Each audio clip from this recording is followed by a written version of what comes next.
রাজ্যের রাজনীতিতে যখন যোগ বিয়োগের খেলা চলছে তখন রাজ্যে আয়োজিত হচ্ছে মেগা যোগ দিবস। রোগমুক্ত সুস্বাস্থ্যের ক্ষেত্রে যোগব্যায়ামের প্রয়োজনীয়তা সম্পর্কে বারবারই সচেতন করতে দেখা গেছে নরেন্দ্র মোদীকে। 70 ঊর্ধ্ব মোদীজির চনমনে ও ফিট থাকার রহস্য তার নিয়মিত যোগাভ্যাস। 21শে জুন আন্তর্জাতিক যোগ দিবস এবার রাজ্যবাসীর কাছে একটু স্পেশাল।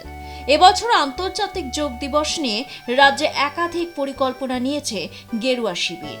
এই যোগ দিবসের সঙ্গে নিবিড় যোগ রয়েছে মোদিজির। জানি আপনাদের মনে অনেক প্রশ্ন জাগছে, প্রতি বছরের 21শে জুনই কেন পালিত হয় আন্তর্জাতিক যোগ দিবস?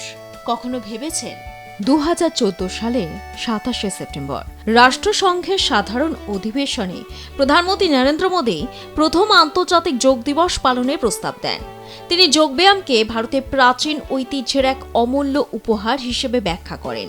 এই প্রস্তাবে সমর্থন জানায় বিশ্বের 177টি দেশ, যা রাষ্ট্রসংঘের ইতিহাসে অন্যতম সর্বাধিক সমর্থিত প্রস্তাব। 2014 সালের 11 ডিসেম্বর ইউনাইটেড নেশনস জেনারেল অ্যাসেম্বলির 21শে জুনকে আন্তর্জাতিক যোগ দিবস হিসেবে ঘোষণা করে। প্রথম যোগ দিবস পালিত হয় 21শে জুন 2015 নয়াদিল্লির রাজপথে। এতে 35,000-এরও বেশি মানুষ এবং 84টি দেশের প্রতিনিধি অংশ নেন। দুটি ভিন্ন কারণে এই অনুষ্ঠান গিনেস ওয়ার্ল্ড রেকর্ড তৈরি করে। প্রথমত, বিশ্বের বৃহত্তম যোগ ক্লাস হিসেবে আত্মপ্রকাশ করে এটি। দ্বিতীয়ত, একসঙ্গে সবচেয়ে বেশি দেশের মানুষ অংশগ্রহণ করে এতে। রাজ্যবাসীর সুস্বাস্থ্যের কথা ভেবে যোগাভ্যাসে সবাইকে অনুপ্রাণিত করতে এবার রেড রোডে যোগাভ্যাস করবেন প্রধানমন্ত্রী নরেন্দ্র মোদী। উপস্থিত থাকবেন মুখ্যমন্ত্রী শুভেন্দু অধিকারীও। রাজ্যপাল সহ কেন্দ্রীয় মন্ত্রীদের আমন্ত্রণ জানানো হয়েছে। দেশ বিদেশের একাধিক বিশিষ্ট ব্যক্তিত্ব ও খেলার সঙ্গে যুক্ত ব্যক্তিদের আমন্ত্রণ জানানো হয়েছে। 1000-এর বেশি অতিথিকে। সব মিলিয়ে যোগ দিবসের প্রস্তুতি চলছে রেড রোডে। কেন্দ্রের তরফে জানানো হয়েছে, এবছর যোগ দিবসের মূল কর্মসূচির জন্য রেড রোডে অনুষ্ঠানে 45 মিনিট যোগাভ্যাস করবেন প্রধানমন্ত্রী। কলকাতা পুরসভাকে এই মেগা অনুষ্ঠানের আয়োজনের দায়িত্ব দেওয়া হয়েছে, যেখানে প্রায় 30,000 মানুষ প্রধানমন্ত্রীর সঙ্গে যোগাভ্যাস করবেন। এই প্রথমবার রেড রোডে এই অনুষ্ঠানে আয়োজন করা হচ্ছে, যা গিনেস ওয়ার্ল্ড রেকর্ডসে নাম তোলার দৌড়ে রয়েছে। শুধু রেড রোডেই নয়, ওই দিন সারা শহর জুড়েই যোগা সেশনের আয়োজন করা হয়েছে। এই অনুষ্ঠানের জন্য প্রতিটি বোরোতে 3 থেকে 4টি বড় পার্ক বা খেলার মাঠ চিহ্নিত করা হয়েছে। মোহরকুঞ্জ এবং রবীন্দ্র সরোবরের মতো গুরুত্বপূর্ণ স্থানগুলিতে বিশেষ ব্যবস্থা করা হয়েছে। গঙ্গা পাড়েও যোগাভ্যাস করবেন সাধারণ মানুষ। কলকাতার রেড রোডে প্রধানমন্ত্রী নরেন্দ্র মোদীর নেতৃত্বাধীন আন্তর্জাতিক যোগ দিবসের বিশাল অনুষ্ঠান ঘিরে রাজনৈতিক ও সামাজিক বিতর্ক তৈরি হয়েছে। ইমাম ও সংখ্যালঘু সম্প্রদায়ের একাংশের প্রশ্ন, সম্প্রতি রেড রোডে যেখানে যানজটের কারণ দেখিয়ে ঈদের নামাজের মতো ধর্মীয় জমায়েতে নিষেধাজ্ঞা দেওয়া হয়েছিল এবং বিকল্প জায়গা হিসেবে ব্রিগেডে সরিয়ে দেওয়া হয়েছিল, সেখানে আন্তর্জাতিক যোগ দিবস উপলক্ষে 7 দিন ধরে রেড রোডে যান চলাচল বন্ধ থাকবে। কিন্তু যোগ দিবসে কলকাতায় এসে রেড রোডে যোগা করবেন প্রধানমন্ত্রী নরেন্দ্র মোদী। সেই বিষয়ে প্রশ্ন করা হলে দিলীপ ঘোষ বলেন, ওরা কে হরিদাস পাল? ওখানে নামাজ পড়া যাবে না। নামাজ পড়তে হলে বাংলাদেশে চলে যাক, পাকিস্তানে চলে যাক। সংখ্যালঘু নেতৃত্বের একটা বড় অংশ অভিযোগ করছে যে রাস্তা আটকানো হবে এই দোহাই দিয়ে রেড রোডে এবার ঈদের নামাজ পড়তে দেওয়া হলো না। অথচ মাননীয় প্রধানমন্ত্রী নরেন্দ্র মোদী 45 মিনিট আগামী রবিবার রেড রোডেই যোগা করবেন, তার জন্য 8টা রাস্তা বন্ধ। ওরা বলছে এটা দ্বিচারিতার রাজনীতি চলছে। প্রাইম মিনিস্টার এলে তো সব রাস্তাই বন্ধ হয়, খালি রেড রোড কেন? উনি যেখানে যাবেন সেখানে বন্ধ হবে। তো যেখানে যান চলাচল কম ওখানেই করেছে, ছুটির দিন ওখানে কম লোক যাবে, সেজন্য ওখানেই করেছে। না হলে তো আরও বেশি সমস্যা হতো লোকের। না, প্রশ্নটা ছিল যে নামাজ পড়তে 15 মিনিট লাগে, সেটা দেওয়া হলো না। 15 মিনিটের জন্য কত ঘন্টা আটকানো হতো? আর ওনারা কে? হরিদাস পাল? তাদের জন্য রাস্তা আটকানো হবে?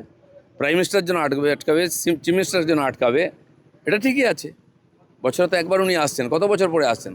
আর 107 বছর ধরেই তো অন্যায় করা হয়েছে। এক বছরে এমনি দম বন্ধ হয়ে যাচ্ছে। যান বাংলাদেশে, পাকিস্তান চলে যান, এখানে নামাজ পড়ুন, কেউ বলবে না। এখানে চলবে না এইসব। সরকার পাল্টে গেছে, লোক পাল্টে যায়, জন্য এগুলো বন্ধ করবো বলে, আর বন্ধ হবেই, জেনে রাখুন। গত 14 জুন রাত 10টা থেকে রেড রোডে সমস্ত রকম যান চলাচল বন্ধ রাখা হয়েছে। শুধুমাত্র অনুষ্ঠান বা কর্মসূচির বিশেষ স্টিকার লাগানো গাড়ি ছাড়া অন্য কোনো গাড়ি চলাচল করতে পারবে না। 21শে জুন আন্তর্জাতিক মূল অনুষ্ঠান শেষ না হওয়া পর্যন্ত রেড রোড সম্পূর্ণ বন্ধ থাকবে। বন্ধ থাকবে যে সমস্ত রাস্তা: গুরু নানক সরণি বা মেয়র রোড, পূর্ব পশ্চিম Hospital Road, Lovers Lane, Casuarina Avenue, Dufferin Road, Outram Road, Queens Way, Plassey Gate Road, Esplanade ramp এবং ঘোড়া পাস থেকে জে&এন্ড আইল্যান্ড পর্যন্ত খিদিরপুর রোড। এছাড়া আর অ্যাভিনিউ এবং গোষ্ঠপাল সরণি বা কিংসওয়ের কিছু অংশে যান চলাচল বন্ধ থাকবে।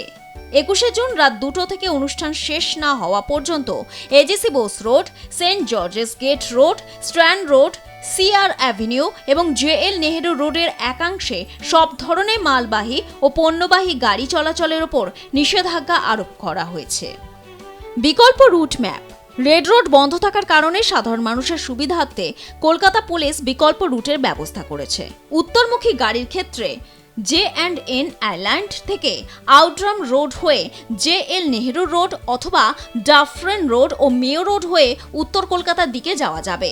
ডালহৌসি ও হাওড়াগামী bus Gillett Bridge, Belvedere Road, AGC Bose Road crossing ও স্ট্র্যান্ড রোড হয়ে যেতে পারবে দক্ষিণমুখী গাড়ির ক্ষেত্রে। মেয়র রোড ও ডাফরিন রোড হয়ে অথবা গভর্নমেন্ট প্লেস পূর্ব, এসপ্ল্যানেড পূর্ব এবং জেএল নেহেরু রোড ধরে দক্ষিণ কলকাতার দিকে যাওয়া যাবে। এছাড়া সিআর দাস স্ট্যাচু থেকে কিংসওয়ে ও স্ট্র্যান্ড রোড হয়েও গাড়ি যাতায়াত করতে পারবে। কি রে, তোর বেশ র্যাশ হয়েছে দেখছি। হ্যাঁ রে, কি করব বলতো, র্যাশগুলো কিছুতেই কমছে না। অনেক কিছু ইউজ করলাম তবুও কমছে না। আমার মনে হয় তোকে কোনো একজন ভালো ডার্মাটোলজিস্টের কাছে দেখানো উচিত। তুই ঠিক বলেছিস, কিন্তু কোনো ভালো ডার্মাটোলজিস্ট থাকলে একটু সাজেস্ট কর না প্লিজ। এই তোর তো একবার র্যাশ হয়েছিল না? তুই কোথায় দেখিয়েছিলিস? তুই একবার গৌরীদেবী হসপিটালসে দেখাতে পারিস, ওখানে ভালো এক্সপিরিয়েন্স ডার্মাটোলজিস্ট আছে। আমারও সেম প্রবলেম হয়েছিল, এখন ওখানে ট্রিটমেন্ট নিয়ে আমি এখন ঠিক আছি।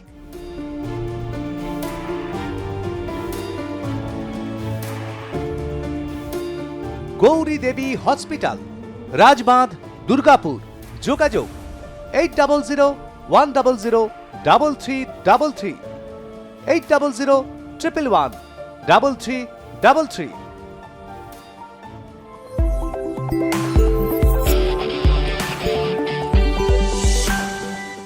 আন্তর্জাতিক যোগ দিবসে সরকারি কর্মীদের অংশগ্রহণ বাধ্যতামূলক করেছে রাজ্য সরকার। 21শে জুন সকাল 6:30 থেকে 7:45 পর্যন্ত রাজ্যের সব সরকারি দফতরের কর্মীদের যোগ দিবসের অনুষ্ঠানে অংশ নিতে নির্দেশ দেওয়া হয়েছে। নির্দেশিকায় বলা হয়েছে, সরকারি কর্মীদের উপস্থিত হতে হবে তাদের সংশ্লিষ্ট দফতর, আবাসন অথবা রেড রোড বা মিলন মেলা প্রাঙ্গণে। তার আগে রাজ্যের মুখ্য সচিব মনোজ কুমার আগরওয়াল সোমবার একটি বিজ্ঞপ্তি জারি করেন। সেখানেই জানানো হয়, রাজ্যের সমস্ত সরকারি অফিসের কর্মী নির্দিষ্ট ওই সময়ের মধ্যে নিজেদের সরকারি দফতরে যোগ দিবস অনুষ্ঠানে থাকতে হবে। তারা চাইলে রেড রোডে যে অনুষ্ঠান হবে সেখানেও থাকতে পারেন। নির্দেশিকা অনুসারে রাজ্য সরকারের সমস্ত স্তরের স্থায়ী, অস্থায়ী, চুক্তিভিত্তিক, দৈনিক, মজুরি ভিত্তিক, সাম্মানিকের বিনিময়ে যারা কাজ করেন তাদেরও এই কর্মসূচিতে যোগ দিতে বলা হয়েছে। আন্তর্জাতিক যোগ দিবস উপলক্ষে এবার কলকাতায় হতে চলেছে একাধিক কর্মসূচি। সেই আয়োজন সফল করতে সুন্দরবনে পর্যটন পরিষেবার সঙ্গে যুক্ত বহু বোট ও লঞ্চকে কলকাতায় আনা হচ্ছে। ফলে আগামী কয়েকদিন সুন্দরবনের জঙ্গলে সাফারি ও পর্যটন কার্যত বন্ধ থাকবে। এতে আগে থেকে বুকিং করা বহু পর্যটক সমস্যায় পড়লেও প্রশাসনের দাবি, বিশেষ এই জাতীয় অনুষ্ঠানের কারণেই সাময়িক এই সিদ্ধান্ত নেওয়া হয়েছে। এছাড়াও যোগ দিবসে থাকছে আরও চমক। 20শে জুন গঙ্গাবক্ষে 500 নৌকায় একযোগে যোগাভ্যাস করবেন রাজ্যবাসী। মিলেনিয়াম পার্ক, বাবুঘাট, প্রিন্সেপ ঘাট এবং বেলুর দক্ষিণেশ্বর সংলগ্ন এলাকাকে কেন্দ্র করে এই কর্মসূচি অনুষ্ঠিত হওয়ার কথা। পাশাপাশি ড্রোন শো ও সাংস্কৃতিক অনুষ্ঠানেরও পরিকল্পনা রয়েছে। ঐতিহ্যবাহী হাওড়া ব্রিজও সাক্ষী থাকতে চলেছে ভারতীয় প্রাচীন যোগ সংস্কৃতির এক বিশেষ আয়োজনে। আসন্ন যোগ দিবস 2026-এর theme yoga for healthy ageing, অর্থাৎ বার্ধক্যজনিত সমস্যা এড়াতে সময় থাকতেই যোগব্যায়ামের অভ্যাসে অনুপ্রেরণা যোগানো। 7ই জুন থেকে একের পর এক থিমের ওপর যোগা কার্নিভাল চলছে পশ্চিমবঙ্গে। 19শে জুন পালিত হবে দৌড় সে ধ্যান। কলকাতা সহ সমস্ত জেলায় 2 কিলোমিটার দৌড়ে পর ধ্যান করবেন মানুষ। 20শে জুন পশ্চিমবঙ্গ দিবসের সঙ্গে ড্রোন কার্নিভাল হবে হুগলি নদীর তীরে, সঙ্গে সাংস্কৃতিক অনুষ্ঠান। 12তম আন্তর্জাতিক যোগ দিবস উপলক্ষে আগামী সোমবার গঙ্গা যোগা করিডোরে থিম হাওড়া ব্রিজের ওপর আয়োজন করা হচ্ছে এক বিশেষ যোগাসন কর্মসূচি। প্রশাসন সূত্রে জানা গিয়েছে, সেতুর এক পাশে ফুটপাতে সমাজের বিভিন্ন স্তরে মানুষ অংশ নেবেন এই অনুষ্ঠানে। রাজনৈতিক দৃষ্টিভঙ্গির বাইরেও ভারতে যোগব্যায়ামের যোগসূত্র আদি অনন্ত। যোগব্যায়ামের উৎপত্তি কয়েক হাজার বছর আগে প্রাচীন ভারতে। এটি শারীরিক, মানসিক এবং আধ্যাত্মিক অনুশীলনের একটি সংমিশ্রণ, যা সনাতন ধর্ম, বৌদ্ধ ধর্ম এবং জৈন ধর্মে বিকাশ লাভ করে। কালক্রমে এই প্রাচীন প্রথাটি বিশ্বব্যাপী একটি জনপ্রিয় স্বাস্থ্য ও সুস্থতার চর্চায় রূপান্তরিত হয়েছে। যোগের উৎপত্তি 5000 থেকে 10,000 বছর আগে হয়েছিল বলে ধারণা করা হয়। যৌগিক কিংবদন্তি অনুসারে ভগবান শিবকে প্রথম যোগী বা আদিযোগী হিসেবে গণ্য করা হয়। সিন্ধু সরস্বতী সভ্যতায় যোগের মুদ্রার প্রাচীন প্রমাণ পাওয়া যায়। পরবর্তীতে বেদ এবং উপনিষদে ধ্যান ও আধ্যাত্মিক অভ্যাসের উল্লেখ পাওয়া যায়। বর্তমানে যোগ কেবল আধ্যাত্মিকতার মধ্যে সীমাবদ্ধ নেই, এটি সারা বিশ্বে সম্পূর্ণ শারীরিক সুস্থতা ও মানসিক শান্তির জন্য একটি সার্বজনীন ব্যায়াম হিসেবে অত্যন্ত জনপ্রিয়। ব্যুরো রিপোর্ট, আর প্লাস নিউজ।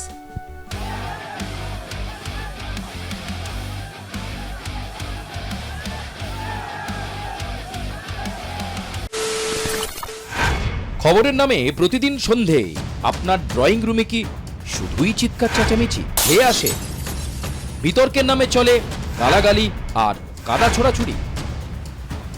এবার সময় পরিবর্তনের, কারণ আমরা কান ফাটানো চিৎকারে বিশ্বাস করি না। আমরা বিশ্বাস করি খবরের সত্যতায়। আমরা কোনো পক্ষের হয়ে গলা ফাটাই না, আমরা সাধারণ মানুষের হয়ে প্রশ্ন তুলি।